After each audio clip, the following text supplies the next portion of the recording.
Shalom Jemaat GPKDI, jumpa lagi dengan saya Daulat MTH dan pada kebaktian tengah minggu hari ini. Jemaat, mari kita naikkan satu pujian, Ku Tak Akan Menyerah. Dalam segala perkara Tuhan punya rencana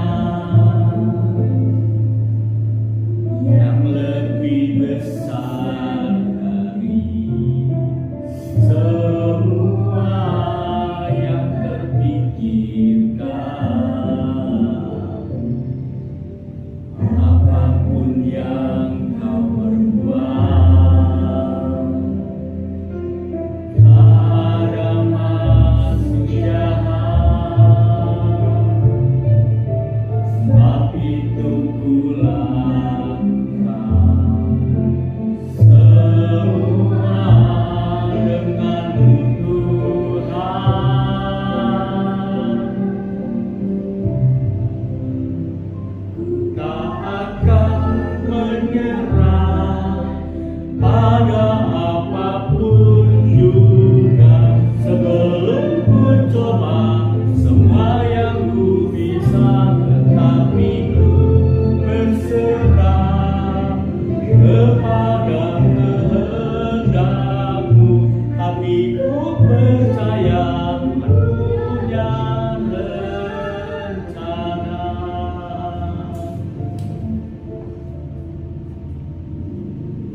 Bapa, kami datang kepadamu, menyerahkan kebaktian tengah minggu ini.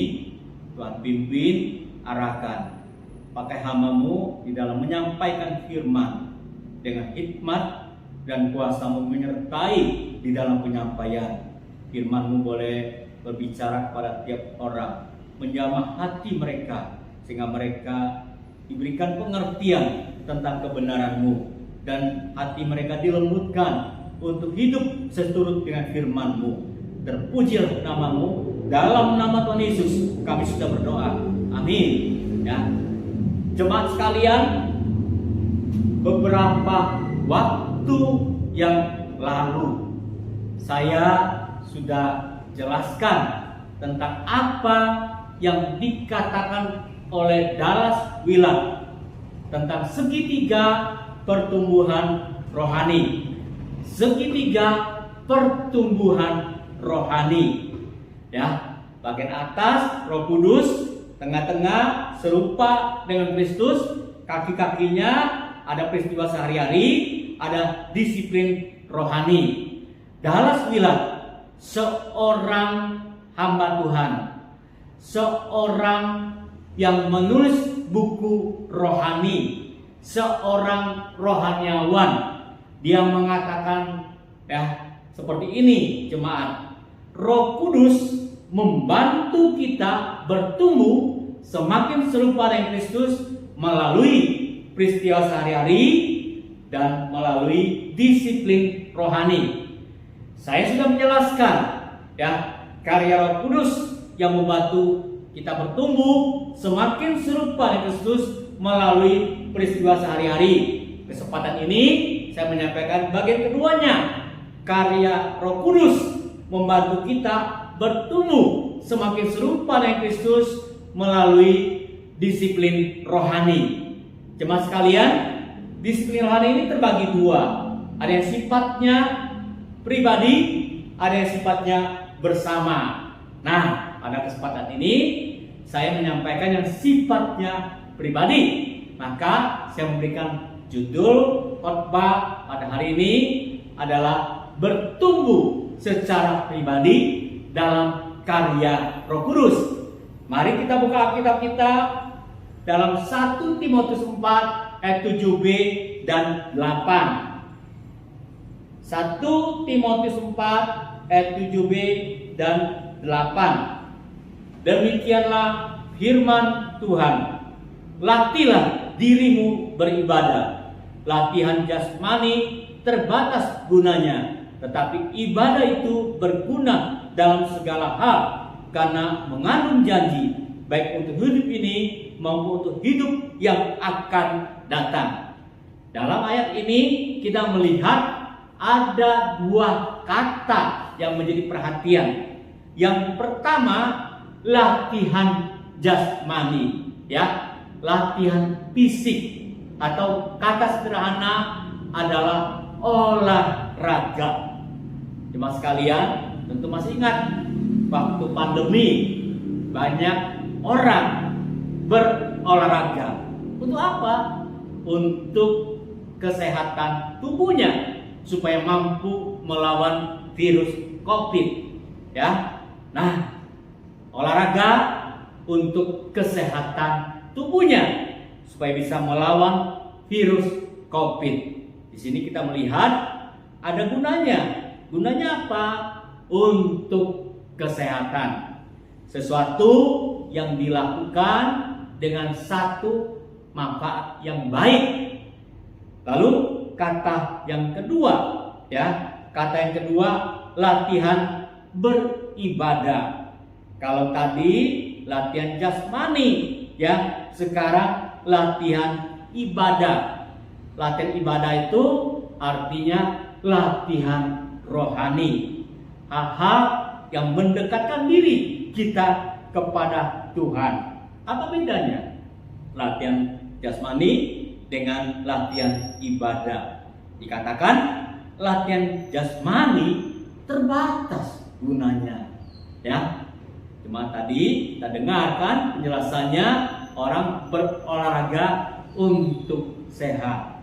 Tapi kan nggak bisa, ya nggak. Ketika orang kecewa, ketika orang putus asa, ketika orang tidak punya pengharapan, lalu dia menyelesaikan dengan cara berolahraga, kan tidak bisa. Ya.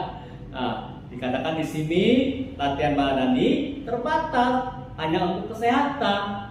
Ya, bagaimana kalau dia punya kecewaan, ya, putus asa, tidak punya pengharapan, ya. Nah, maka firman Tuhan mengatakan perlu latihan ibadah, latihan rohani, ya, latihan ibadah, latihan rohani sehingga membantu dia, menolong dia mengatasi kesulitan hidupnya, persoalan hidupnya, termasuk perasaan kecewa, putus asa, ya, kurang pengharapan, hanya bisa dengan latihan beribadah, ya. Tapi di sisi lain, ya, ada yang mengatakan latihan beribadah juga bisa membantu tubuh orang sehat, ya. Jadi tidak hanya hal-hal rohani seperti itu, tapi juga bisa membantu hal-hal yang jasmani. Maka di dalam 1 Timotius 4 ayat 7b dan 8 dikatakan bahwa latihan jasmani terbatas gunanya. Sesuatu yang baik, tapi terbatas gunanya, ya. Nah, tapi latihan ibadah, ya, itu dikatakan berguna bukan hanya untuk hidup ini, tapi untuk hidup yang akan datang. Bukan hanya untuk tubuh kita sehat, bukan hanya untuk mengatasi persoalan rohani kita, tapi untuk hidup yang akan datang. Hidup setelah kita mengalami kematian, ya. Setelah kita mengalami kematian, itu sesuatu yang berarti kalau kita melakukan latihan ibadah, ya, latihan jasmani, ya, tidak akan berarti setelah kita menyelesaikan kehidupan di dunia ini. Tapi latihan ibadah itu berarti bukan hanya di dunia ini, tapi setelah kita melewati kematian, setelah kita meninggalkan dunia ini, ya. Luar biasa latihan ibadah itu. Nah, di sini kita menangkap, ya, pentingnya latihan ibadah, ya. Sesuatu yang sangat berarti dalam kehidupan kita, ya. Sesuatu yang sangat berarti, tentu itulah yang seharusnya kita cari. Tapi seringkali sesuatu yang sangat berarti itu, ya, kita tidak perhatikan dengan baik. Kita bahkan mengabaikan, ya. Padahal harusnya sesuatu yang berarti itulah sesuatu yang menjadi perhatian kita, sesuatu yang kita cari, sesuatu yang kita kejar, sesuatu yang kita rebut, ya. Maka Paulus pernah mengatakan, ya, aku berlari-lari untuk mengejar mahkota, ya. Itu seharusnya menjadi kehidupan kita sebagai orang percaya, ya. Nah, Peter dalam buku 40 Day kira-kira dia mengatakan seperti begini: banyak orang Kristen tidak mengupayakan dirinya bertumbuh, ya. Banyak orang Kristen masih seperti bayi rohani, ya. Padahal seharusnya orang Kristen, orang percaya, dia punya keinginan, ya. Dia punya kemauan, dia punya keputusan untuk bertumbuh, bahkan dia mau, ya kan, berkesinambungan untuk bertumbuh. Itulah seharusnya orang Kristen, ya. Bertumbuh dalam hal apa? Ya, ada mengatakan saya sudah bertumbuh kok, saya melayani kemana-mana. Saya, ada yang lain mengatakan saya sudah bertumbuh, ya. Saya tidak pernah ngomongin orang, bahkan saya menolong orang, saya mendoakan orang. Ada yang mengatakan saya sudah bertumbuh, tiap hari berdoa, baca Alkitab 20 pasal mungkin. Ada yang 10 pasal, ya. Nah, apakah bertumbuh seperti itu? Atau apakah cukup seperti itu? Kalau kita baca firman Tuhan, ya, dikatakan bertumbuh itu ke segala arah, bertumbuh dalam segala hal. Bertumbuh dalam segala hal itu digambarkan seperti sebuah bangunan rumah. Ada fondasi bawahnya, yaitu hubungan pribadi dengan Tuhan. Lalu membangun bidang di atasnya, yaitu pemahaman pengajaran. Kemudian bidang kedewasaan karakter. Kemudian bidang pekerjaan pelayanan. Ya, lalu ditutup atapnya. Ya, semua itu menjadi pemahaman kita, sesuatu yang perlu kita hidupi dan sesuatu yang kita bagikan, ceritakan kepada orang lain. Nah, seperti itu bertumbuh ke segala arah, ya. Punya hubungan, bertumbuh dalam hubungan pribadi dengan Tuhan, bertumbuh dalam pemahaman pengajaran, bertumbuh dalam kedewasaan karakter, bertumbuh dalam pekerjaan pelayanan, ya. John Ortberg, seorang rohaniawan, mengatakan yang hampir sama dengan Rick Warren. Dia mengatakan apa, saudara-saudara? Dia mengatakan begini, murid-murid Kristus, ya, seharusnya mengupayakan dirinya bertumbuh. Hampir sama dengan apa yang dikatakan oleh Rick Warren tadi, mengupayakan dirinya bertumbuh. Tapi banyak kali orang Kristen seperti yang dikatakan Rick Warren itu, ya, masih bayi rohani.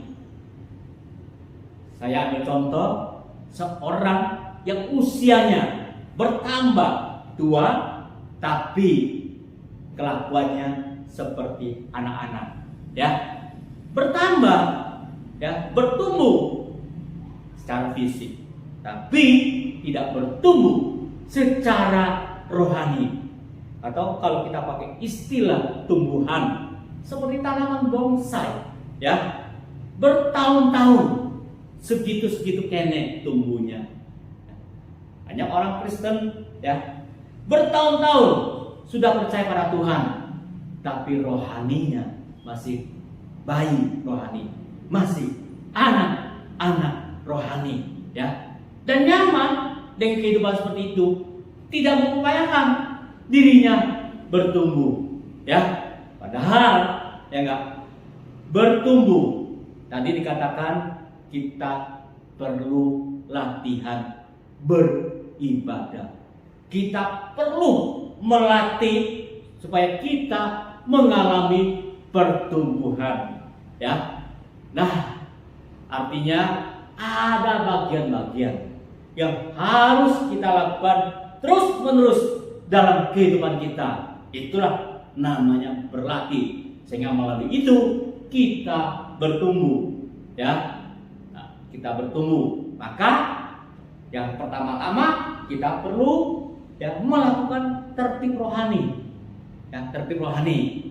Kita periksa hidup kita periksa diri kita, apakah sudah bertumbuh ke segala arah, hubungan pribadi dengan Tuhan, pemahaman pengajaran, kedewasaan karakter, pekerjaan pelayanan. Kalau belum bertumbuh, ya, atau ada bagian-bagian yang belum bertumbuh, maka untuk menertibkan rohani perlu lakukan RPKT, ya, RKPT.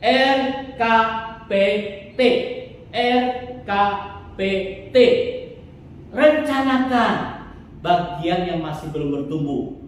Lalu kerjakan, lakukanlah, ya, bagaimana caranya supaya bertumbuh, ya. Lalu kemudian sampai beberapa waktu kemudian periksa apakah sudah mengalami pertumbuhan bagian itu. Kalau belum, tindak lanjuti, ya, yaitu melakukan kembali RKPT, rencanakan kembali, kerjakan kembali, periksa lagi, tindak lanjuti. Kalau sudah maksimal pertumbuhannya, ya periksa lagi bagian yang lain yang belum bertumbuh, ya. Lakukan tertib rohani. Jangan dibiarkan ya rohani kita segitu-segitu kene, ya. Dulu segitu, sekarang masih segitu. Atau dulu segitu, sekarang naiknya sedikit sekali. Nah, ya, tentu pertumbuhan wajar itu seperti pertumbuhan fisik kan, dari bayi menjadi anak, kemudian menjadi remaja, kemudian menjadi pemuda, kemudian menjadi dewasa. Nah, rohani juga seperti itu. Dari bayi rohani tumbuh menjadi dewasa rohani. Ya, maka kita perlu melakukan tertib rohani sehingga kita bisa memeriksa pertumbuhan. Pertama, pertumbuhan hubungan pribadi dengan Tuhan. Ya, bagaimana supaya hubungan pribadi kita dengan Tuhan itu bertumbuh? Ya, lakukan sesuatu. Apa itu? Waktu teduh. Apa itu waktu teduh? Ya, waktu untuk bersekutu dengan Tuhan secara pribadi melalui firman dan doa yang dilakukan secara teratur. Ya, setiap hari lakukan waktu teduh. Ya, sehingga kita mengalami pertumbuhan melalui waktu teduh. Ya, kita bertumbuh dalam hubungan pribadi dengan Tuhan. Ketika kita melakukan waktu teduh, maka Roh Kudus berkarya menginsafkan kalau ada bagian-bagian kesalahan kita, ada bagian-bagian dosa kita, ya, kita jadi terbuka, kita jadi terkoreksi sehingga kita mengakui di hadapan Tuhan dan kita bertobat dari hal seperti itu. Ya, jadi di dalam kita melakukan tertib rohani ada karya Roh Kudus yang bekerja di dalam melakukan hubungan pribadi dengan Tuhan. Kita melakukan waktu teduh, ada Roh Kudus yang bekerja membantu kita bertumbuh di dalam hubungan pribadi dengan Tuhan. Ya. Kemudian kalau kita perlu periksa yang kedua, pemahaman pengajaran. Bagaimana pemahaman pengajaran?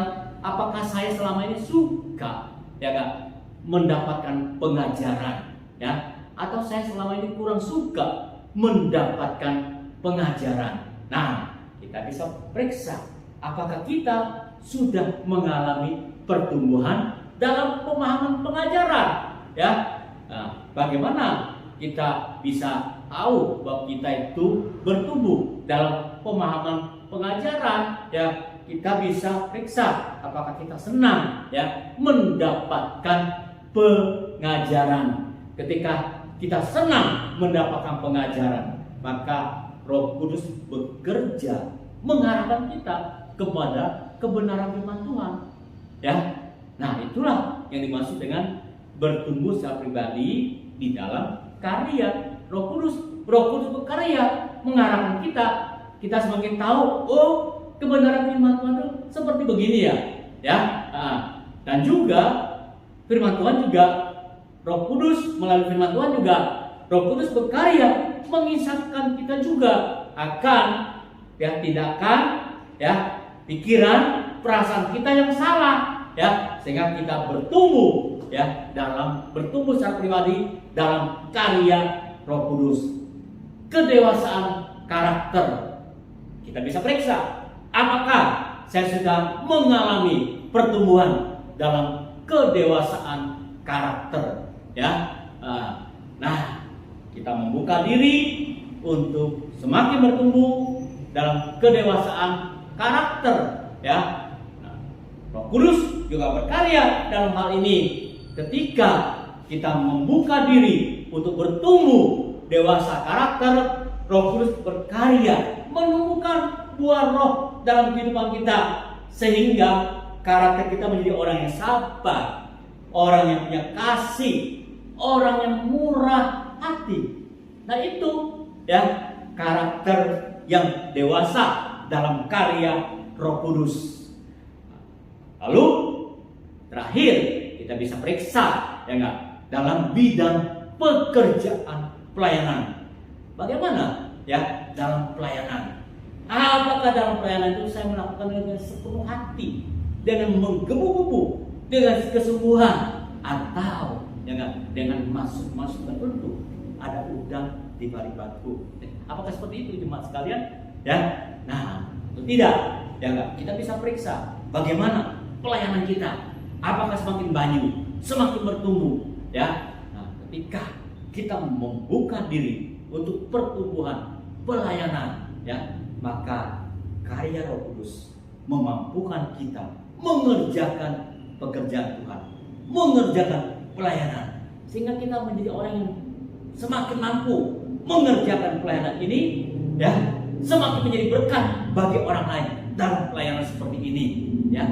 Nah, ya jemaat sekalian, itulah bertumbuh secara pribadi dalam karya Roh Kudus. Ya. Apakah jemaat mau seperti itu? Mari saya undang kita berdiri, ya kita sama-sama berdiam diri di hadapan Tuhan.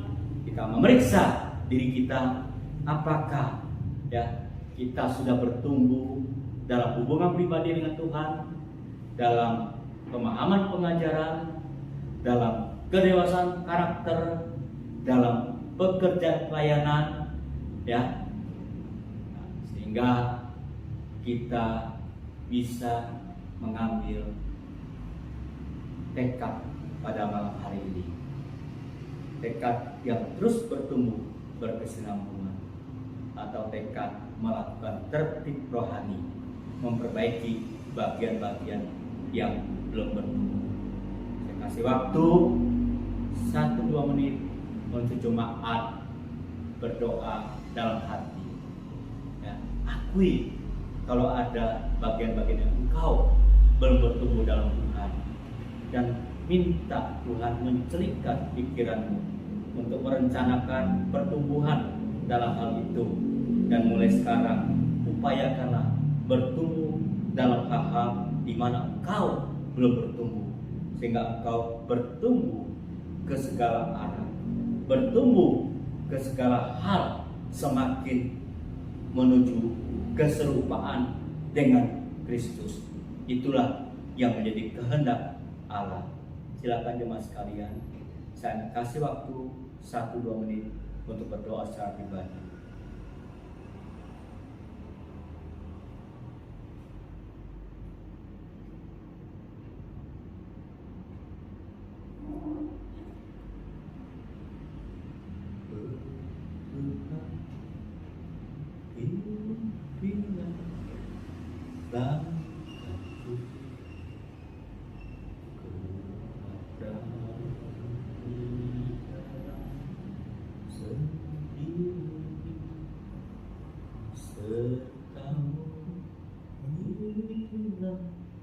Doaku, ajarku merendahkan diri, menurut firman-Mu setiap hari, jadikan berita dalam gelap, mencari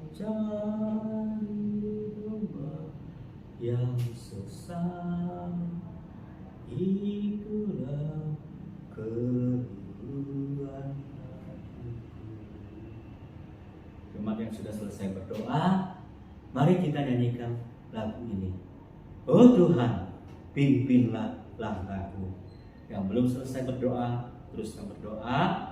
Yang sudah selesai ikuti lagu ini, kita nyanyikan lagu ini 2 kali. Kemudian saya akan tutup dalam doa. Oh Tuhan, pimpinlah langkahku.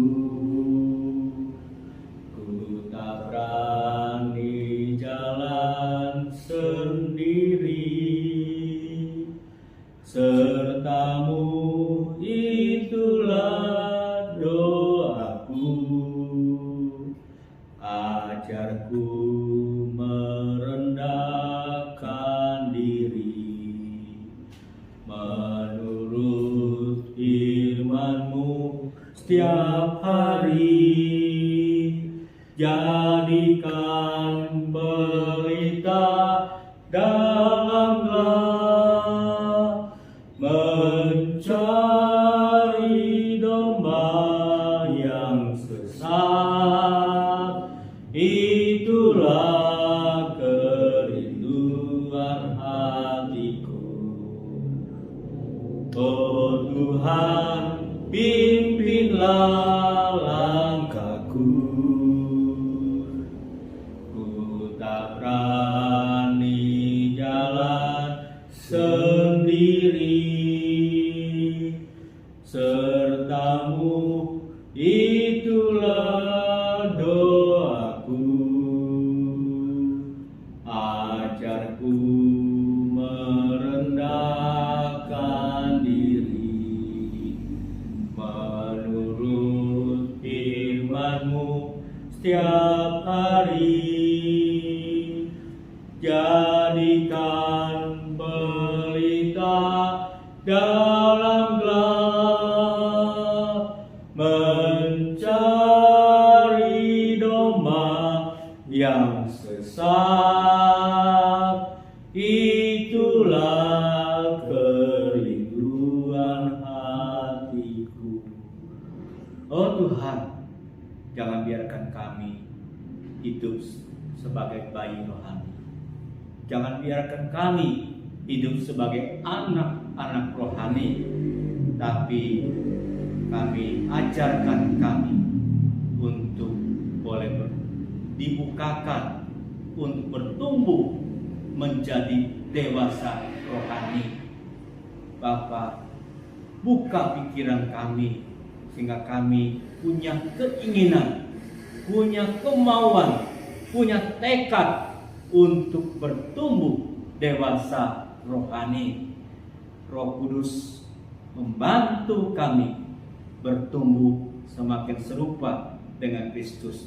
Terima kasih Tuhan untuk Roh Kudus yang berkarya dalam hidup kami, dalam langkah-langkah kegiatan kami, dalam langkah-langkah kehidupan kami, dalam langkah-langkah berbagai peristiwa kehidupan kami. Pujilah nama-Mu, dalam nama Tuhan Yesus kita sama-sama katakan amin.